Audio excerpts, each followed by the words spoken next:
ערב טוב לכולם וברוכים הבאים לוובינר של מדיקל מדיה. אני מתכבדת להזמין את ערן משה, יו"ר עמותת מיאסתניה גרביס. ערב טוב לכולם. התכנסנו כאן היום בערב אחרי החלטה של הוועד העמותה, בעיקר נושא שלינוי, מנהלת הקבוצה של אנשים בוואטסאפ, דחפה לעשות וובינר ייעודי לנשים, ובהמשך החלטנו לצרף אלינו גם רופאי משפחה ונוירולוגים, כי הם אלה בעצם שרופאי המשפחה הם שומרי הסף, הם אלה שרואים אותנו לפני, תוך כדי, ואותכן את הנשים גם בזמן ההיריון, עם דברים אחרים שלא קשורים להיריון, והנוירולוגים כמובן שהם במעקב אחרינו ופוגשים אותנו במיון, שלא נצטרך, אבל זה מה יש. אז אנחנו מתכבדים בהרצאתן של שתי רופאות מהמרכז הרפואי סורוקה, דוקטור יאנה מצ'ניק סטין, נוירולוגית, ודוקטור איריס שוהם שהיא גינקולוגית, מיילדת, מנהלת חדר לידה, נציג אותה בהמשך.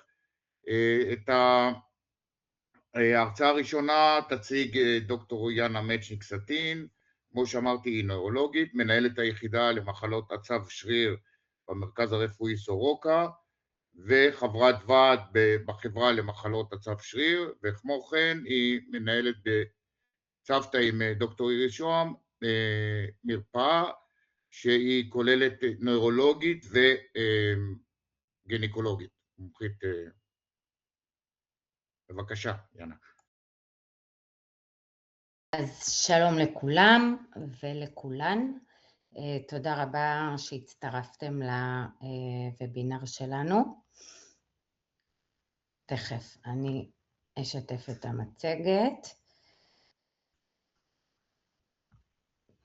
אז ככה, באמת קוראים לי יאנה ואני מנהלת את המרפאה למחלות עצב שריר בסורוקה, בעצם מרפאה שבין היתר מטפלת במיאסתניה גרביס, ובכנות זו המחלה האהובה עליי בעולם, אולי פחות אהובה עליכם, אבל מחלה מאוד ייחודית ומאוד מאוד מאוד מרתקת, וגם ניתנת לריפוי, לכן אני כל כך אוהבת אותה בהשוואה להרבה מחלות נוירולוגיות אחרות. אז התכנסנו כאן בעצם קצת שאני אספר לכם על מיאסתניה, בטח אתן יודעות הרבה מזה כבר, ועל דרכי הטיפול הישנים המוכרים ותרופות חדשות שיש לנו כרגע ובעתיד הנראה לעין. ככה, אז בעצם מה זה מיאסתניה גרביס? אז מה פירוש, מה המשמעות המילולית של המילים האלו? אז מיו זה שריר, אסתניה זה חולשה, עייפות, וגרביס גדולה, אז בעצם אם לתרגם את זה לעברית, חולשת השרירים הגדולה או החמורה, זו מחלה שהיא אוטואימונית, היא נחשבת נדירה. מה זה אומר מחלה אוטואימונית? זה מחלה שבה הגוף מייצר נוגדנים, שהם בעצם תוקפים איזשהו מרכיב בגוף. במיאסתניה גרביס הנוגדנים הם תוקפים את החיבור בין העצב לשריר, מה שנקרא הסינפסה, וזה בעצם מפריע להעברה של המסר בין העצב לשריר, וגורם להתעייפות של כל מיני שרירים. אז מיאסתניה אנחנו יכולים לחלק לכל מיני דרכים, הדרך המקובלת או השכיחה שאנחנו מחלקים, זה למיאסתניה אוקולרית ומיאסתניה כללית. אוקולרית הכוונה מחלה שהיא רק עינית, התסמינים בה יערבו רק את שרירי העיניים, וזה קורה בערך ב10-15% מכלל מקרי המיאסתניה, ושאר המקרים, 90-85% מהמקרים, יש לנו מעורבות כוללת של שרירים, ואז שרירים נוספים יהיו מעורבים, וזה נקרא מיאסתניה כללית, או Generalized Myasthenia Gravis. אז בעצם מה קורה במחלה הזאת? קצת יותר בפירוט. במרבית המטופלים עם מיאסטניה יהיו לנו נוגדנים כנגד מרכיב שנקרא אצטיל חולין רצפטור. במצב התקין, זה הקצה של העצב, יש לנו פה וזיקולות של פוחיות כאלה שמכילות חומר שנקרא אצטיל חולין. האצטיל חולין הוא זה שאמור לצאת מהעצב, לעבור לשריר ולהפעיל את השריר. זה מה שקורה במצב נורמלי. הוא אמור להתחבר באופן רגיל לקולטנים של האצטיל חולין, שבעצם באנגלית נקראים אצטיל חולין רצפטור. מה שקורה במרבית המקרים, כ-85% מהמקרים, יש נוגדנים כנגד האצטיל חולין רצפטור. בעצם נוגדנים שמערכת החיסון של המטופל מייצרת, הם מתחברים פה לאצטיל חולין רצפטור, לקולטן עצמו, ובעצם הם כאילו חוסמים את החור של המנעול, ואז האצטיל חולין עצמו לא יכול להיקשר לקולטן, וככה נוצרת הבעיה בהפעלה של השריר. בחלק מהמקרים יש לנו נוגדנים כנגד מרכיבים אחרים בסינפסה, בחיבור הזה בין העצב לשריר. הנוגדן השני בשכיחותו זה נוגדן שנקרא MASK, Muscle Specific Kinase. יכולים להיות נוגדנים כנגד חלבון אחר שנקרא LRP4, יש עוד כל מיני נוגדנים, אבל אלו שני הנוגדנים הכי שכיחים, אצטיל חולין רצפטור ונוגדנים כנגד MASK. חשוב להבדיל כי המחלה ביניהם היא קצת שונה. המטופלים שיש להם נוגדנים כנגד MASK, הם מתנהגים קצת אחרת, הם מגיבים קצת אחרת לתרופות, וזה בעצם מחלה שהיא טיפונת שונה. המהות היא אותה מהות, אבל הדקויות, הפיינטיונינג הוא קצת שונה בין מטופלים עם נוגדנים לאצטיל חולין רצפטור ונוגדנים כנגד MASK. בשנים האחרונות נכנס לנו עוד איזשהו מרכיב מאוד ככה משמעותי ומעניין בכל התהליך הזה, מה שנקרא מערכת המשלים. בגדול, מערכת המשלים אמורה לעזור באזורים שיש בהם דלקת בגוף. מגיעים חלבונים אחרים, מערכת המשלים שאמורה להרוס קצת את האזור של הדלקת, ובעצם זה אמור לעזור למטופלים.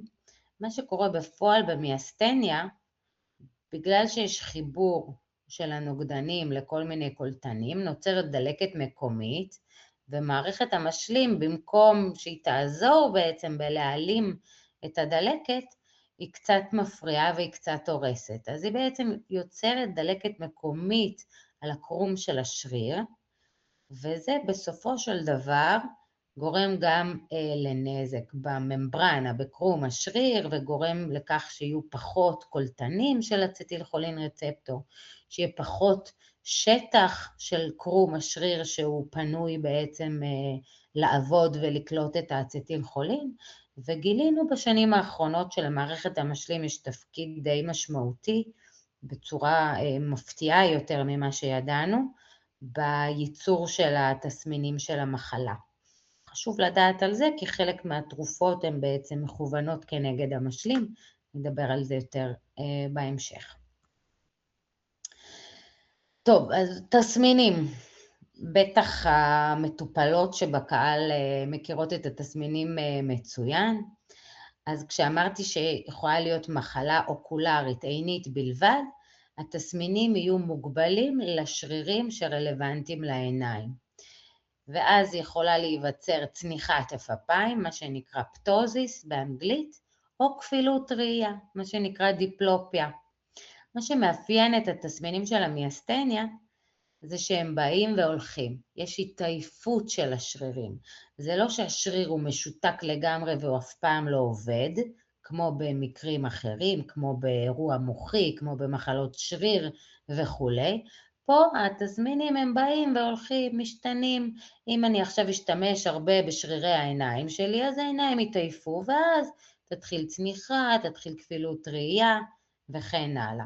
אני אנוח קצת, אני אשן, אני יכולה לקום והעיניים פתוחות לרווחה והכל יופי טופי.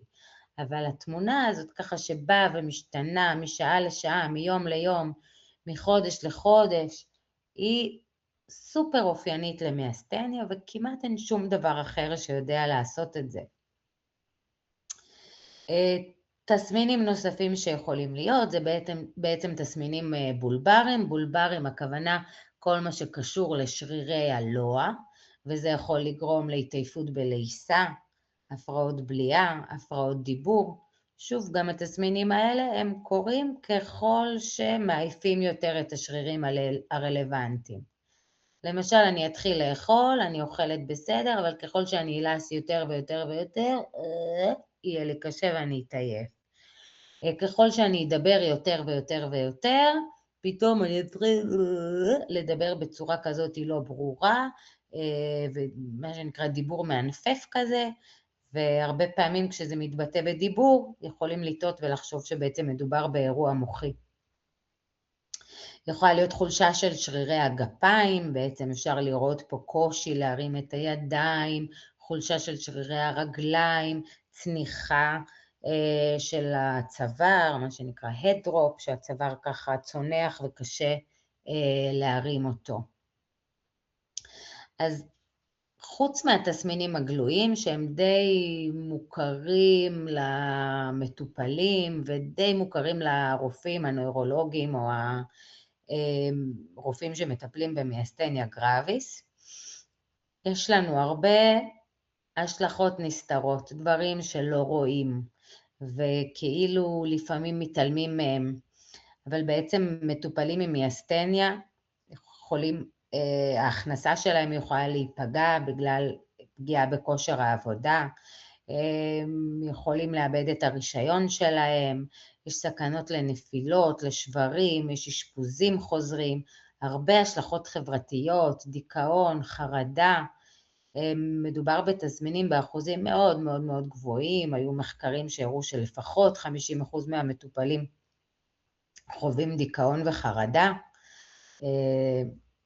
זה לא כל כך נחמד לפחד שפתאום לא תוכל לבלוע, או פתאום אתה לא יכול לדבר, או פתאום אתה לא יכול לראות טוב, קשה לתכנן ככה דברים, וכמובן ברור לכולם שזה לא נחמד להיות עם מחלה כזו כרונית, במיוחד שהיא כל כך פלוקטואטיבית וכל כך משתנה, ולא תמיד ניתן לצפות את זה או לחזות מתי תהיה החמרה ומתי יהיה שיפור. מה שחשוב לי להגיד שבגלל שהמחלה היא כל כך משתנה, ואנחנו יודעים גם שהמחלה היא בדרך כלל מחמירה לקראת שעות הערב, או כשאנחנו עייפים, או כשאנחנו חולים, או כשיש חום, או כשחם בחוץ, וברוך השם בישראל תמיד חם בחוץ, אז לא חסר סיבות להחמרה, אבל הרבה פעמים הרופא הוא בעצם לא יאמין לכם. אתם תגידו,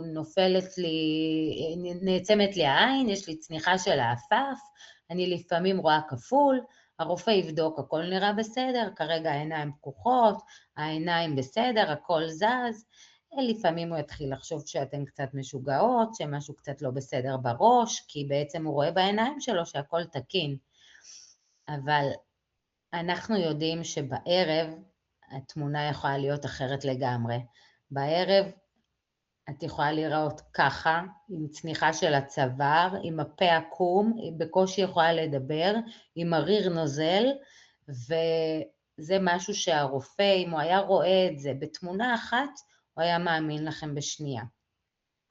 אז אני תמיד אומרת, הרופא לא מאמין לך, לפעמים אני בעצמי לא בטוחה, יש מיאסטניה, אין מיאסטניה, תצלמו תמונה אחת שווה 1000, באמת, פשוט לפעמים בתמונה אחת רואים הכל וזה ברור, והיו לי מטופלות שהייתי סקפטית ופקפקתי ולא היו נוגדנים וכן ולא, הראו לי תמונה אחת, הבנתי 100% זאת מיאסטניה, אוקיי? אז חשוב מאוד להעביר את זה הלאה. אז ככה, אנחנו אומרים שזאת מחלה נדירה, באמת היא נחשבת נדירה, אבל בעצם מנתונים שעולים מהכללית, במחקר שעשינו בסורוקה, שלצערי עדיין לא פורסם, גילינו שהמחלה כנראה קצת יותר שכיחה ממה שחשבנו. אז ככל הנראה יש בישראל למעלה מ-2,500 מטופלים, זה נתונים רק של הכללית מכל הארץ.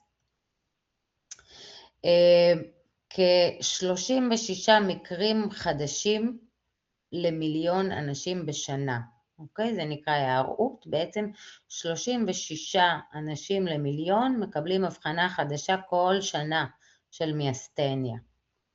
השכיחות של המחלה כ-500 אנשים למיליון בשנה, אוקיי? אז אם אנחנו כ-9 מיליון, 10 מיליון, אז יכול להיות שיש בארץ גם כ-5,000 חולים.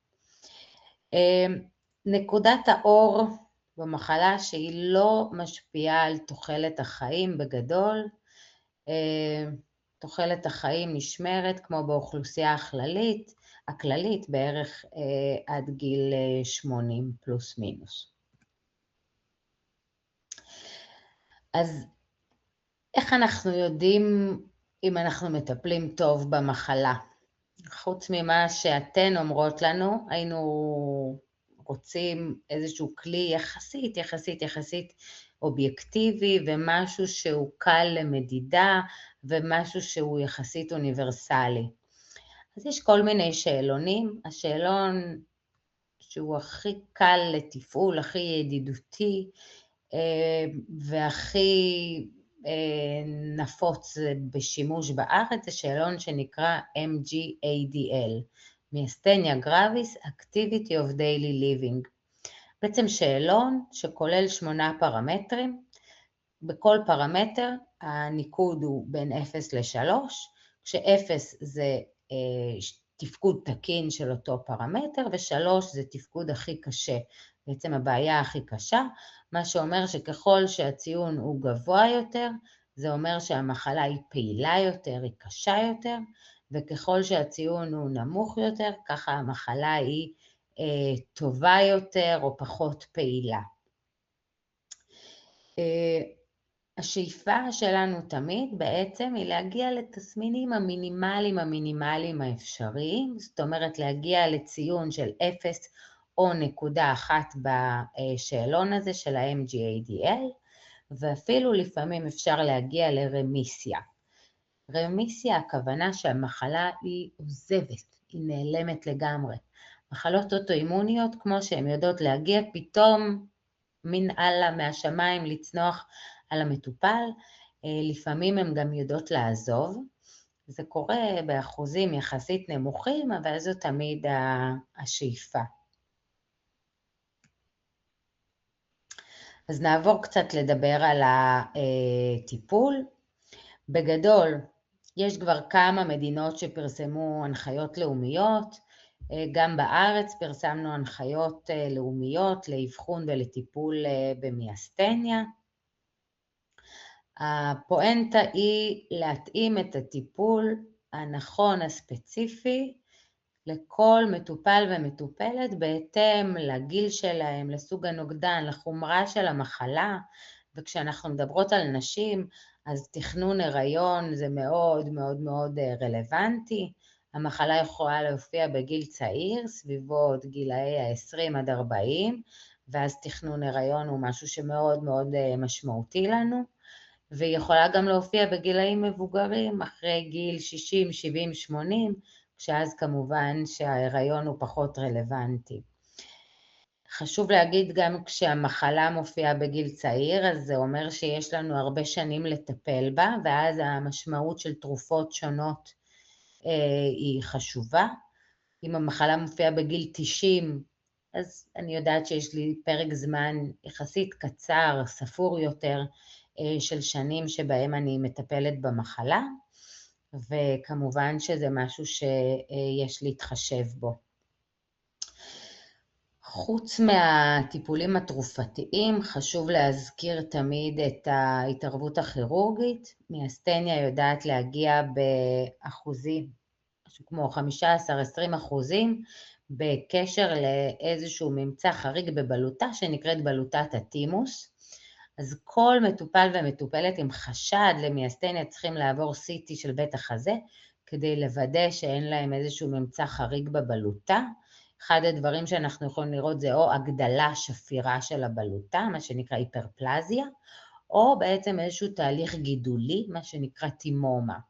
הגידול הוא יכול להיות שפיר, ובחומרה הגבוהה שלו הוא גם יודע להיות ממאיר. בכל מקרה תמיד צריך לבדוק האם יש טימומה. בכל חשד לטימומה צריך להוציא את הבלוטה, לעשות ניתוח שנקרא בעצם טימקטומיה. אבל אנחנו יודעים גם על סמך די הרבה מחקרים בשנים האחרונות, שלפעמים כדאי לעבור ניתוח כריתה של הבלוטה, גם אם אין שום בעיה בבלוטה, במיוחד במטופלים צעירים, מתחת לגיל 65, בייחוד אם יש להם נוגדנים לאצטיל חולין רצפטור, עדיפות לעשות את זה בשנתיים הראשונות של המחלה, ובאופן כללי בכל מקרה של מחלה כללית שהיא קשה, ב-Generalized Myasthenia Gravis שהיא קשה, אנחנו יודעים שזה יכול בסופו של דבר להגביר את הסיכוי שהמטופל ייכנס לרמיסיה, שהמחלה תיעלם, שהיא תהיה קלה יותר, שהיא תהיה יציבה יותר ושיהיו פחות משברים מיאסטניים. אז ככה לגבי הטיפול, מבחינת טיפול תסמיני, בטח כולכן מכירות את המסטינון, אני קוראת לו פלסטר, הוא לא באמת עובד על המערכת החיסונית, המסטינון עובד ל4-6 שעות, הוא עוזר עכשיו לתסמינים. עכשיו העין צנוחה, העיניים פוזלות, הפה עקום ומריירים, לוקחים מסטינון, אחרי כחצי שעה זה אמור לשפר את התסמינים, אבל זה לא באמת מרפא את המחלה. היות וזאת מחלה אוטואימונית, אמרנו שהמערכת החיסונית קצת משתוללת, עובדת יתר על המידה, צריך קצת לדכא אותה, קצת להחליש אותה. וכאן נכנסים לתמונה כל התרופות שהן מדכאות את המערכת החיסונית. התרופה הראשונה שבדרך כלל משתמשים בה זה סטרואידים, שיש להם דיכוי חיסוני מאוד מאוד רחב, אנחנו לא אוהבים סטרואידים, אבל זו תרופה שעובדת ביעילות ויחסית מהר, תוך חודש, חודשיים גג המטופל אמור לראות שיפור, אם זה מחלה עינית בלבד, אז השיפור יהיה בדרך כלל מהיר יותר ובמינונים קטנים יותר. אבל בסופו של דבר צריך להחליף את הסטרואידים, כי זה לא טיפול טוב לזמן ממושך, ואז אנחנו לרוב מתחילים מאימורן, אז אתיופרין שזה הקו הראשון, יש לנו עוד כל מיני תרופות כמו סלספט, הן עושות דיכוי חיסוני שהוא פחות רחב מהסטרואידים, עם פחות תופעות לוואי, אבל יש להם כמה חסרונות, לוקח להם כחצי שנה עד שנה, עד שהם עובדים באפקט המקסימלי שלהם, והיות והן מדכאות את המערכת החיסונית, אז גם הן מגבירות את הסיכוי לזיהומים שונים, ולעוד כל מיני דברים שהמערכת החיסונית אחראית עליהם. יש לנו את הריטוקסימאב, את המבטרה, זה בעצם טיפול ביולוגי, הדיכוי החיסוני שלו הרבה יותר צר מאשר האימורן והסלספט, אבל הוא נמצא יעיל מאוד, במיוחד במטופלים שהם חיוביים למאסק, ונמצא כיעיל חלקית, יש מחקרים שמראים יותר, יש מחקרים שמראים פחות יעילות, במטופלים עם אצטיל חולין רצפטור. במקרים של טיפול חריף, כרגע המטופל לא יכול לנשום, בכל מצב של סכנה לנשימה, בהפרעות בליעה מאוד מאוד קשות שמסכנות את המטופל גם בדלקות ריאה ובדברים שהם לא טובים, יש לנו טיפולי הצלה, מה שנקרא, אפשר לתת תרופה שנקראת IVIG, אימונוגלובולינים, שהיא אמורה לנטרל את הנוגדנים שהגוף מייצר, או לעשות תהליך שנקרא פלזמה פרזיס, בעצם ניקוי של הדם, הוצאה של החלבונים הגדולים. התרופות האלה בגדול רשומות בהתוויה במקרים קיצוניים, כטיפול חריף, כטיפול מציל, אבל יש מטופלים שמקבלים אותם גם כטיפול החזקתי תומך במקרים מסוימים.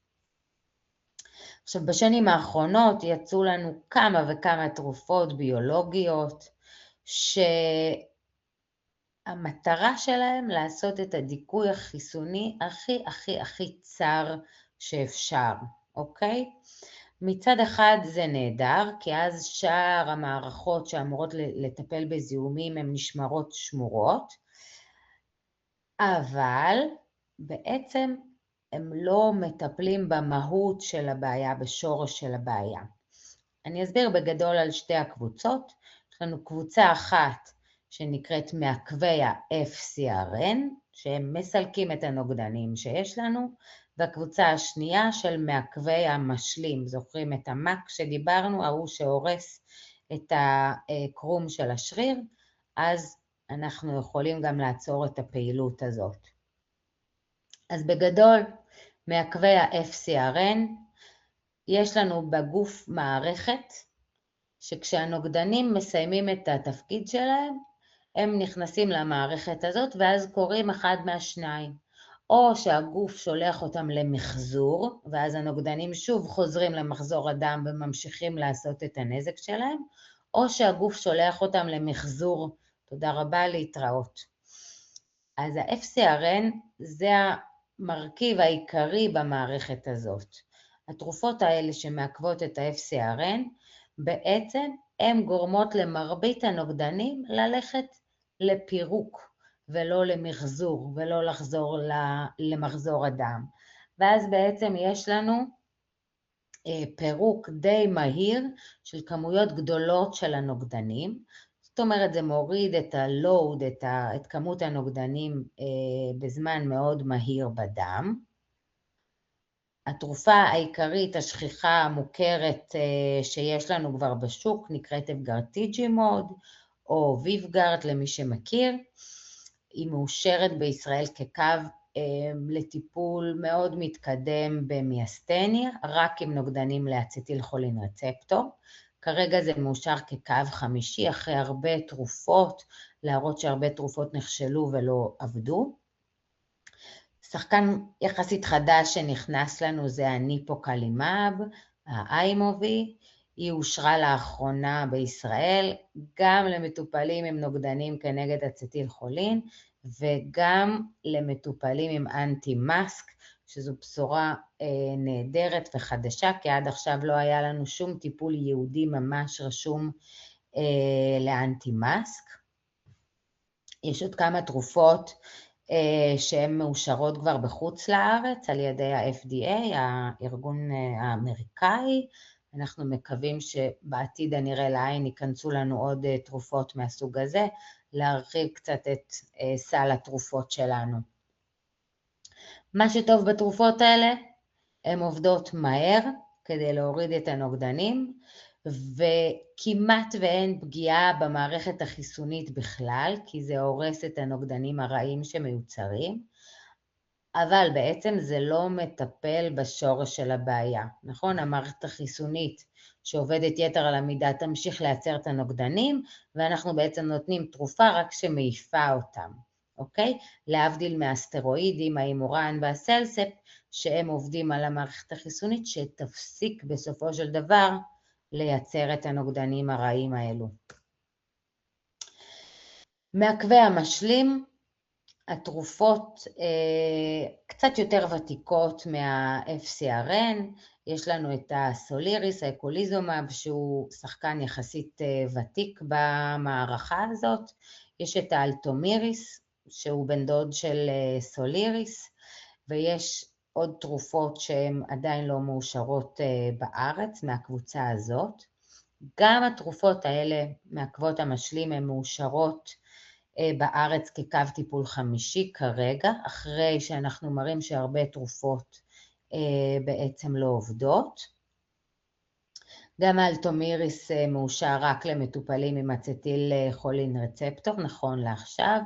גם פה יש תגובה מאוד מהירה, בדרך כלל תוך שבועיים, יש שיפור משמעותי בתסמינים, אבל גם מעכבי המשלים, כמו ה-FcRn, הם לא בעצם עובדים על המערכת החיסונית, ולא מטפלים בשורש הבעיה, עם היתרונות שבכך והחסרונות שבכך.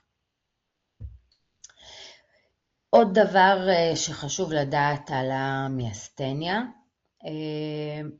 יש כמה תרופות לא מומלץ להשתמש בהם. בעבר הייתה רשימה די ארוכה של תרופות שחשבו שהן מחמירות את המיאסטניה. היום אנחנו יודעים שהתרופה הזאת הרבה יותר קצרה ממה שהיה בעבר. בגדול, הביג נו היחיד שיש זה על טיפולי בוטוקס, אז נשים זריקות בוטוקס עושות בדיוק מה שמיאסטניה עושה. אסור, בתכלית האיסור, לעשות זריקות בוטוקס למטופלים עם מיאסטניה. מגנזיום כעירוי תוך ורידי, גם הוא יודע לשתק בעצם את הסינפסה, את החיבור בין העצב לשריר, וזה בהחלט לא מומלץ, חוץ ממקרי קיצון, ברעלת הריון, זאת אומרת, אם יש משהו אחר שיכול להרוג את האישה, אנחנו נטפל איך שצריך כדי להציל אותה, ואחרי זה נסתדר עם המיאסטניה. תרופות נוספות שכדאי להיזהר איתן, אבל הן לא באמת אסורות לשימוש, זה תרופות שהן עובדות על הלב, מה שנקרא חוסמי בטא, הן בדרך כלל מאטות את הדופק, יותר רלוונטי לאנשים מבוגרים. ויש אנטיביוטיקות שונות שכדאי להימנע מהם אם יש איזשהו תחליף טוב, הכי שכיח זה הציפרופלוקסצין, נותנים אותו בדרך כלל לדלקת בשתן או כל מיני זיהומים אחרים. יש עוד אנטיביוטיקות שכדאי להשתמש בתחליפים, אבל מה שאני תמיד אומרת, אם זאת האנטיביוטיקה היחידה שתציל אותך, תקחי אותה, ואם המיאסטניה תחמיר, אנחנו נסתדר. אבל אם אפשר לקחת איזושהי חלופה לזה, אז עדיף. בגדול, אנחנו מדברים על מיאסטניה כמחלה אוטואימונית, תמיד חשוב לי לציין שיש גם אחוז בודד של מטופלים שהמיאסטניה שלהם היא לא דלקתית, היא לא אוטואימונית, היא גנטית. בדרך כלל זו מחלה שמתחילה בגיל הרבה יותר צעיר, בדרך כלל יהיה איזה סיפור משפחתי, איזה אימא, בת דודה, מישהו ככה שגם כן יש מיאסטניה.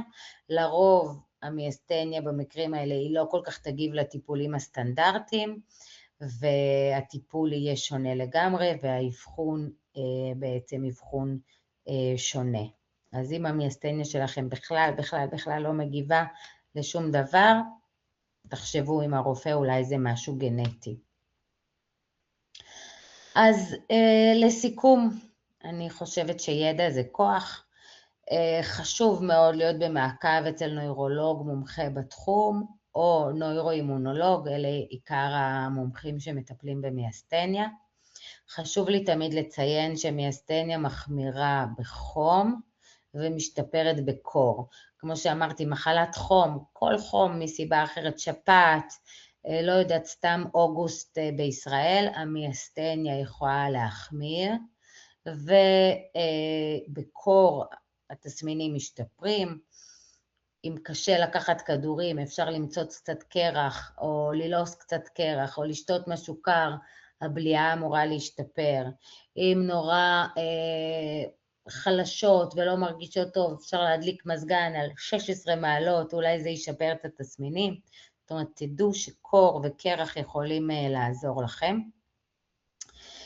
לגבי הריון וניתוחים וכל מיני דברים כאלה שיכולים להשפיע גם על המחלה וגם על הטיפולים, חשוב להתייעץ לפני כן, להתאים את הטיפול, לפעמים לפני ניתוחים אפשר לעשות איזושהי הכנה כדי למנוע החמרה אחרי ניתוחים מתוכננים, וכמו שאמרנו, עם דיכאון וחרדה זה תסמין מאוד מאוד מאוד שכיח, בבקשה, לא להתבייש לבקש עזרה, זה ידוע, זה ברור, זה לא בושה, קשה להתמודד עם מחלות קשות, עם מחלות כרוניות, אפשר לעזור אם רק תדברו על זה ותבקשו טיפול.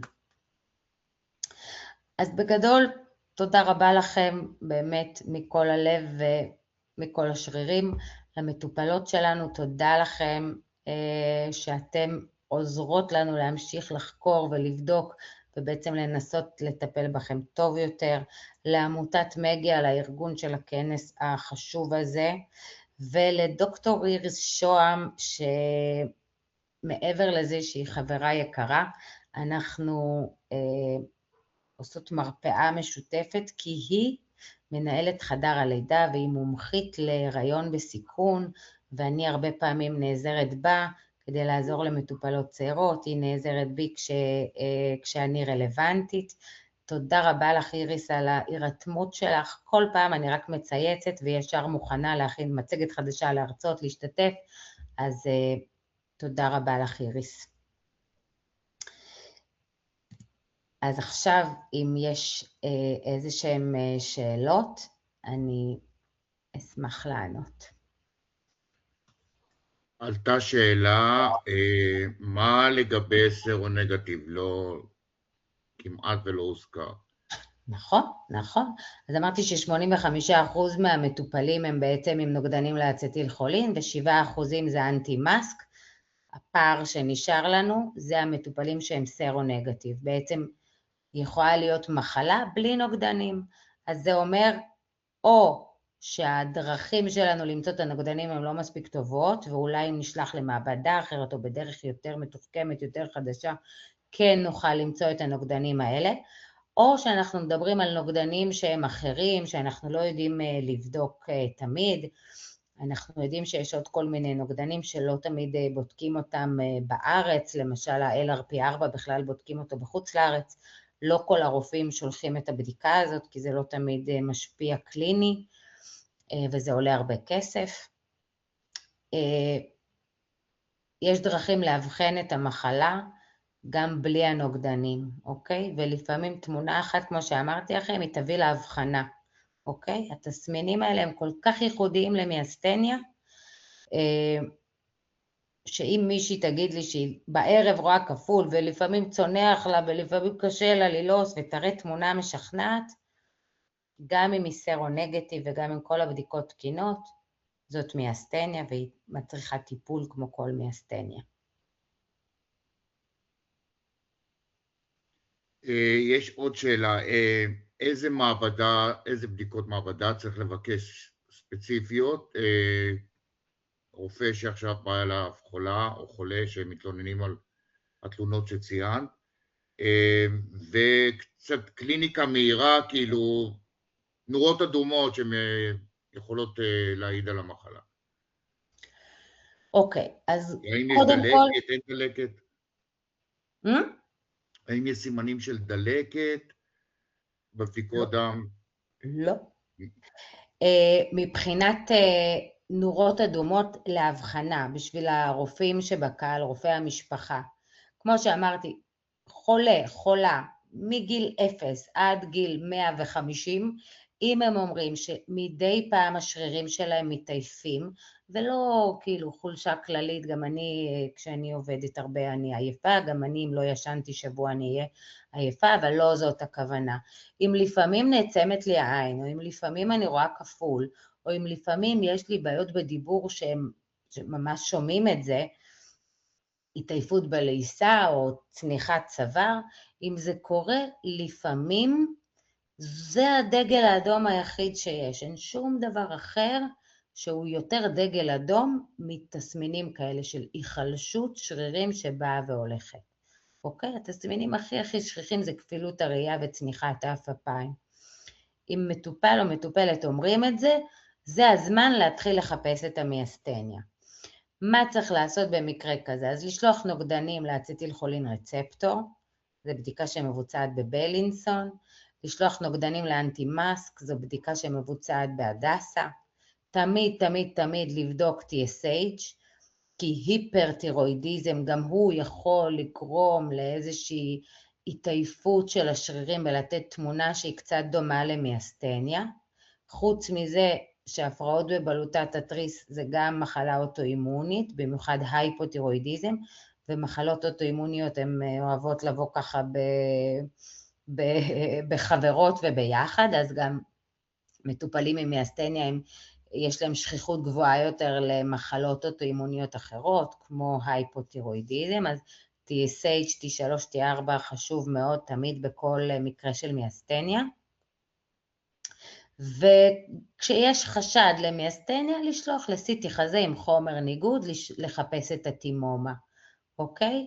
אם יש טימומה, עד שהמטופל ישלים את הבירור ויעשה את הכל, צריך להתקדם עם הניתוח. אם אין טימומה, אנחנו רגועים יותר ויש לנו זמן לעשות את הבירור שצריך. אני אשאל שאלה אחרונה, כי אין לנו, מפאת קוצר הזמן, אבל מהר. יש חולים שמתלוננים על החמרת המחלה בזמן נטילת תרופות נוגדות דיכאון, כמו SSRI. ומצד שני אומרים לקחת את הטיפול הזה כשיש חרדה, ירידת מצב רוח, דיכאון. איך החולים משחקים בין זה לזה? איך הטנגו הזה? קודם כל, תרופות נוגדות דיכאון, הן מלוות בהרבה הרבה הרבה תופעות לוואי הרבה פעמים. בדרך כלל חולשה, עייפות, חוסר פוקוס, יכול גם להגביר דיכאון וחרדה בחודש הראשון. השאלה אם התסמינים של המיאסתניה מחמירים בחודש, חודש וחצי הראשון, הייתי אומרת שזה קשור לתרופה וזה יעבור. אם זה משהו שהוא ממושך יותר, אז הייתי מציעה להחליף לתרופות אחרות, לקבוצה אחרת של נוגדי דיכאון, או להיעזר בפסיכיאטר שימצא משהו קצת אחר, או במקרה שזה מאוד נדרש ולא מצליחים להשתלט על תופעות הלוואי, אז להגיד לרופא שמטפל במיאסתניה שהוא גם קצת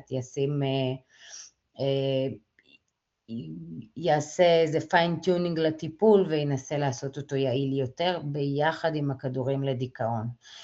דיכאון יכול להרוג, אוקיי? גם מיאסתניה יכולה להרוג, אבל דיכאון עצמו זה מחלה קשה מאוד, שהרבה פעמים מגבירה ומחמירה את כל המיאסתניה כולה. אז אם הדיכאון קשה לגמרי צריך לטפל בו אגרסיבית ולעשות מה שצריך בעיניי. טוב, יש עוד מספר שאלות, אבל לצערי אנחנו צריכים לתת מקום גם לדוקטור איריס שוהם. אז המון תודה. תמיד אמרתי שצריכים למצוא מדינת מיאסתניה אי שם בסקנדינביה, יש המון מקום בפינלנד, אולי אנחנו ניכנס לשם. אנחנו נכון, לא כל אם כך הם הרבה לא ירצו אנשים להרוג בעולם. אותנו, אפשר. תודה, המון תודה, דוקטור יאנה מצ'ניק, על כל שיתוף הפעולה עם העמותה. אנחנו ממש מודים לך. ועכשיו אני אפתח את המצלמה, נעבור לדוקטור איריס שוהם.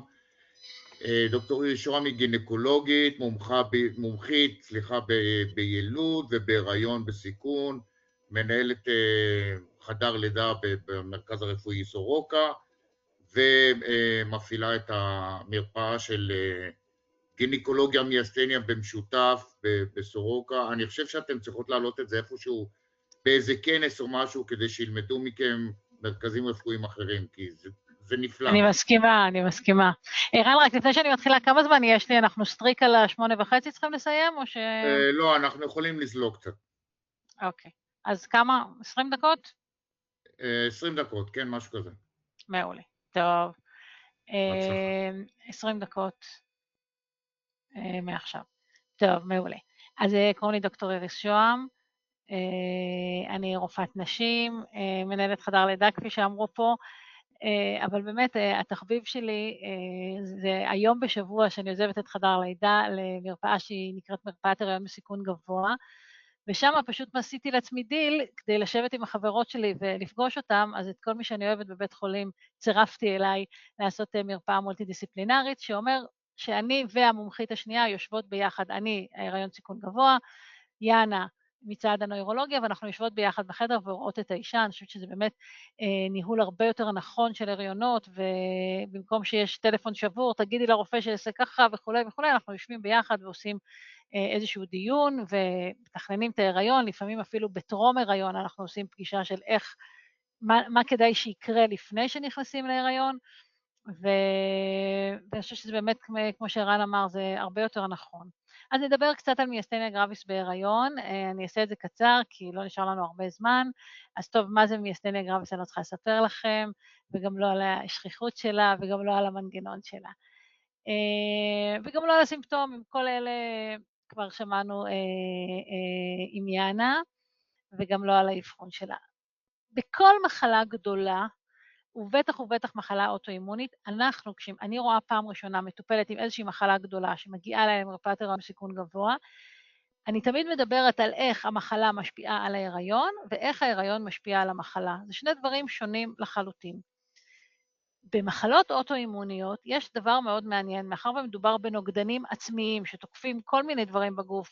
יש לנו סל שלם של מחלות אוטואימוניות, קרונס, קוליטיס וגם מיאסטניה גרביס. אנחנו, כבר שהיינו בבית ספר לרפואה, לימדו אותנו את הכלל, שליש מהחולות עם מחלה אוטואימונית ישתפרו בהיריון, שליש יהיו יותר גרוע מהיריון, ושליש המחלה שלהם תישאר במצב אותו דבר. מה המנגנון שבעצם זה משתפר? כי מאחר ומדובר בנוגדנים ונפח הדם מאוד מאוד מאוד גדל בהיריון, אז בעצם הדם יותר דליל בנוגדנים, ולכן הגוף רואה פחות נוגדנים ופחות מגיב אל הנוגדנים העצמיים. אז באמת אי אפשר לדעת, אני חייבת להגיד שמכל אנשים שראינו של מיאסטניה גרביס, ולפני שאני מתחילה לספר את כל הדברים המפחידים שכתובים בספרות, אני אגיד דיסקליימר או איזשהו משהו מאוד מאוד אופטימי ומאוד מאוד חשוב. כל האנשים שעקבנו אחריהם עם מיאסטניה גרביס בהיריון, סיימו עם לידה טובה, במועד, עם תינוק בריא ואישה בריאה, והכל היה בסדר. זה בפרספקטיבה של החיים האמיתיים. מה שכתוב בספרים זה דבר שצריך להכיר אותו, אבל צריך כל הזמן לזכור שבאמת בסופו של דבר, ברוב המקרים הסוף הוא טוב וההיריון מסתיים מעולה. אז יש נשים שחוות החמרה בשליש הראשון, יש נשים שדווקא חוות שיפור בשליש האחרון, ושוב, חוק השליש עובד גם פה. אז איזה השפעות כן אנחנו רואים על ההיריון, ושוב אני מזכירה לכם, רוב הנשים יסיימו בטוב, אז לא להיפחד מכל הדברים שאנחנו נגיד עכשיו, קצת יותר הפלות ולידות מוקדמות. עייפות זה נורא בעייתי, כי נשים בהיריון נורא עייפות. תיקח מחלה שאחד מהתסמינים שלה עם עייפות, תוסיף עליה את העייפות של ההיריון, ונורא יהיה קשה להגיד מי זה מי, האם זאת עייפות של ההיריון, או המחלה עכשיו בעצם משתוללת, או שזה באמת אחד ועוד אחד שווה הרבה יותר מאחד, אבל באמת עייפות זה תסמין מאוד מאוד טריקי בהקשר של המחלה הזאת, וכמובן שכל זה דורש מעקב רפואי מאוד מאוד צמוד, הן של הנוירולוגית, הן של רופאת הנשים. דיברו פה קצת על משבר מיאסטני, על קשר נשימתי חמור, כמובן שאם זה קורה בהיריון, מדובר במגה אירוע מבחינת כאילו, האמא וחיי האם תמיד יקדמו לתינוק, אז אם יש איזושהי שאלה שאנחנו צריכים להציל את האמא על חשבון התינוק, ברור שזה ילך לשם. לא שאי פעם ראיתי בחיי, ואני כבר 30 שנה בבית חולים, ורואה את כל המקרים שמגיעים לחדר הלידה, אבל זה כן מתואר בספרות. במקרים נדירים, חולשת השרירים היא כל כך משמעותית שיכולה להשפיע על היכולת ללדת. אתם יודעים, בלידה יש איזשהו חלק שהאישה לוחצת באופן אקטיבי והיא שותפה בשריריה ללידה, אז גם שם זה יכול להשפיע. ואני חושבת שיאנה הזכירה את זה, מאחר ומדובר בנוגדנים, ונוגדנים יכולים לעבור לשליה, לתינוק יכול להיות נוגדנים של האמא, והוא ייראה כאילו הוא חולה, אבל זה נוגדנים שילכו ויעלמו ב6 שבועות של אחרי הלידה.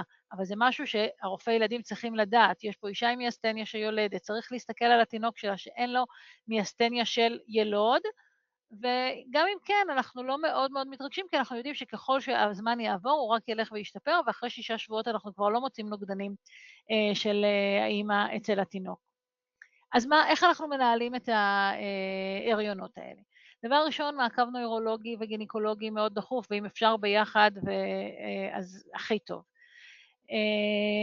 אנחנו צריכים להכניס גם את המרדימים לתמונה, יש הרבה משמעויות אם נגיד היא תצטרך ניתוח קיסרי, או אם היא תצטרך אפידורל בלידה, שהמרדים יכיר וידע ויכתוב ממש באותיות קידוש לבנה, מותר לה לקבל אפידורל, מותר לה, כאילו איך אני הייתי רוצה שאם יהיה לך ניתוח קיסרי הוא יתנהל, כדי שאם היא תגיע באישון לילה, אז התורנים הצעירים ידעו בדיוק מה ההוראות שהמרדים רוצה מאיתנו. וכמובן כל הזמן בדיקות סדירות להערכה של האמא ושל התינוק, ושל לראות שהוא גדל טוב, שהוא מקבל מספיק אוכל מהשליה וכולי.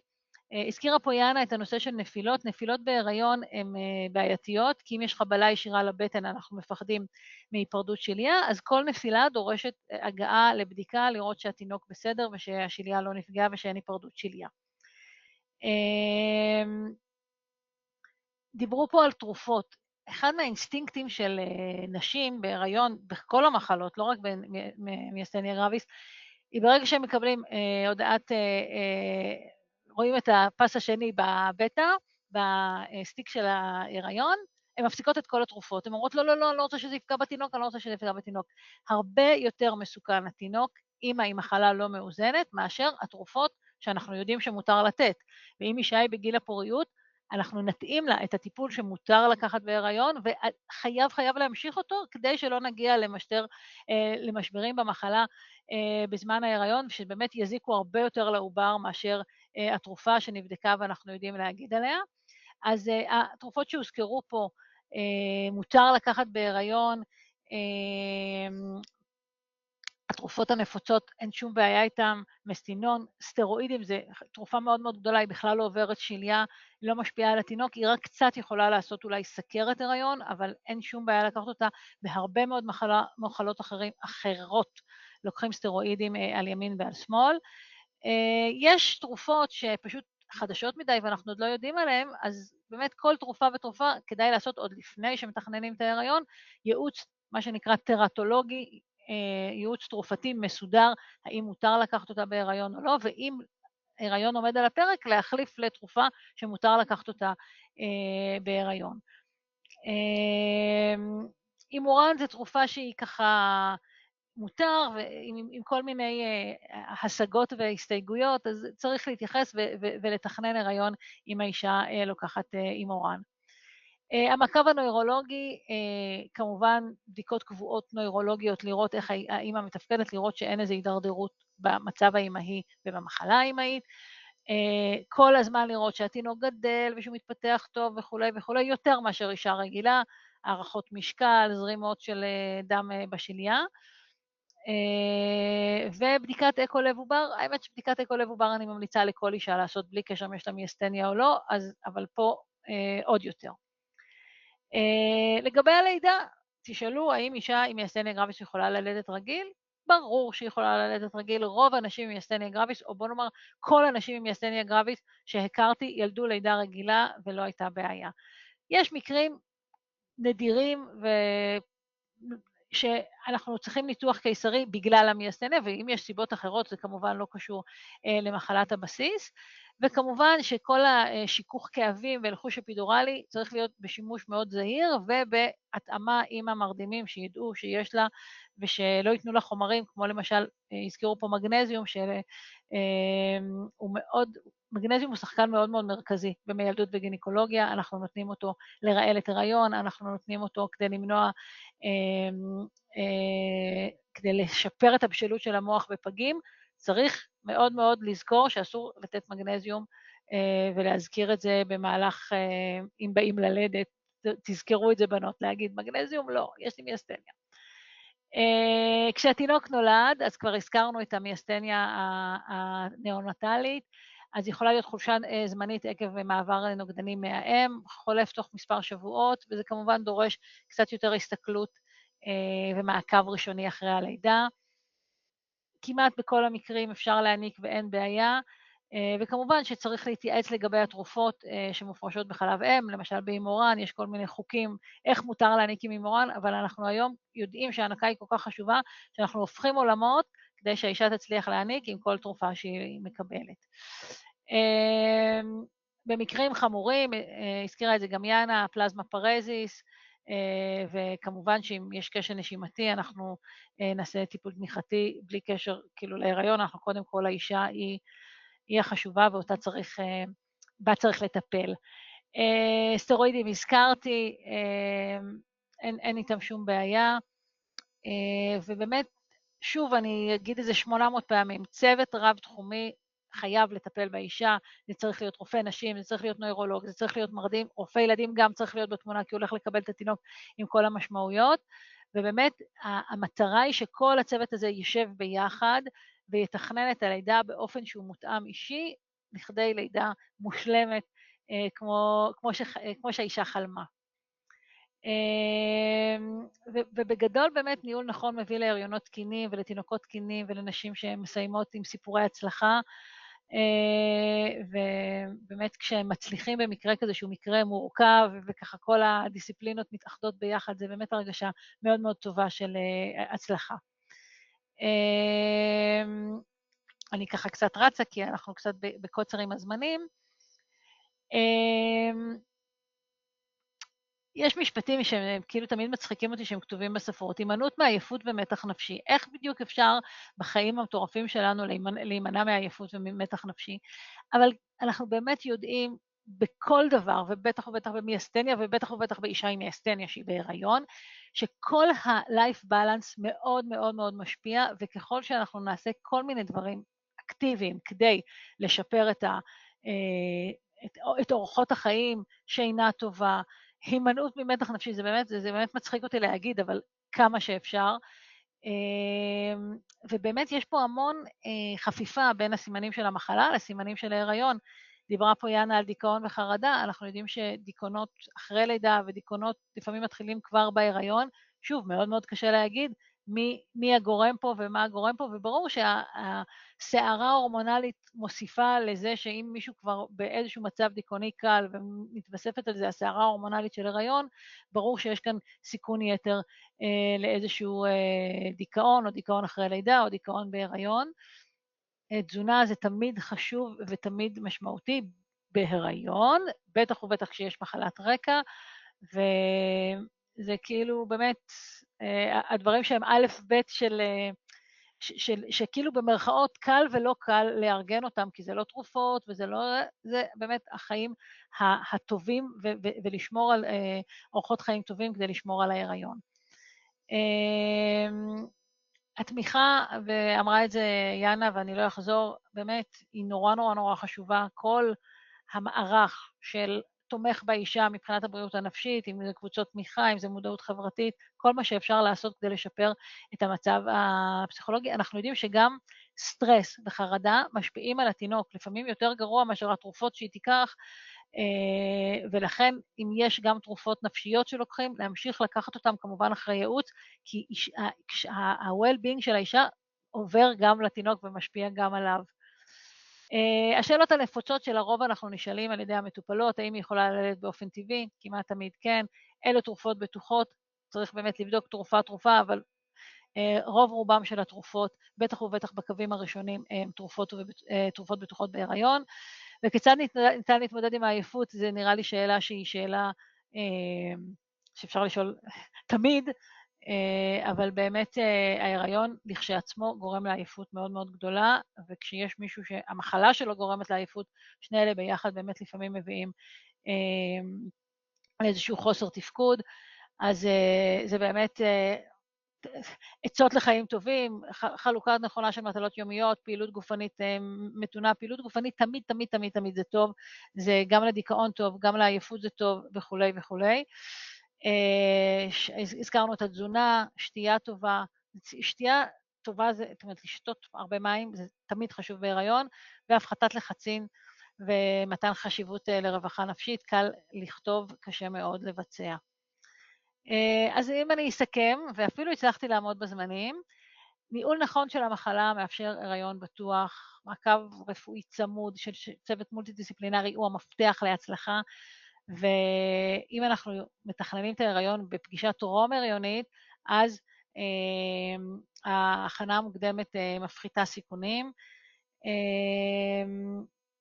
אני חושבת שעברנו על כל הנקודות שרציתי לעבור, ונראה לי שנעבור לשאלות. תודה רבה, דוקטור שוהם. אני אשאל את השאלה הראשונה, ואני יודע גם את התשובה שלה, כי שמעתי אותה כבר. הרבה חולות שלנו מופנות באופן אוטומטי, אחד למרפאה להיריון בסיכון שזה מעולה, ושתיים לתכנון ניתוח קיסרי באופן כמעט אוטומטי, נגיד ככה, לא אוטומטי, כמעט. אבל כן, אז התשובה בגוף השאלה, מי שתגיע למרפאה שלנו וננהל דיון, ואנחנו באמת כחלק מהמרפאה המולטי-דיסציפלינרית גם מרדים שהוא באמת... זה פעם שנייה שאת נרתמת לתת לנו הרצאות מרתקות, באמת, אני קורא פה שאנשים מרותקות לחלוטין למסך, הנה אפילו לא שואלות שאלות, עד כדי כך. נשים שלא שואלות שאלות, זה... עשינו לא את העבודה שהבינו כלום או שלא הבינו כלום? לא, הבינו הכל, הן פשוט מרותקות. טוב. אז אני מזמינה את כולם למרפאה שלנו בסורוקה, גם אם הן רחוקות. כן, אני גם ממליץ, ושוב, אתן צריכות איכשהו להרים את הנושא הזה של מרפאה משותפת לנוירולוגים וגינקולוגים, כי אין מה לעשות, רוב החולים שלנו הם חולות, והרבה מהם הם צעירות, והתכנון הזה של ההיריון והחיים בכלל, זה כל כך חשוב בתחילת החיים, שזה חייב להיות משהו משותף, זה לא יכול להיות כל אחד בנפרד שקופצים כל פעם ממקום למקום. נכון, אני מסכימה, ובאמת מרפאת טרום הריונית זאת ההמלצה הכי חמה שלי. נכון. המון תודה. בשמחה. תודה רבה לך איריס שוב פעם, ותודה ערן לך ולעמותה, ותודה לכל מי שהצטרף. שיהיה ערב טוב. ערב טוב.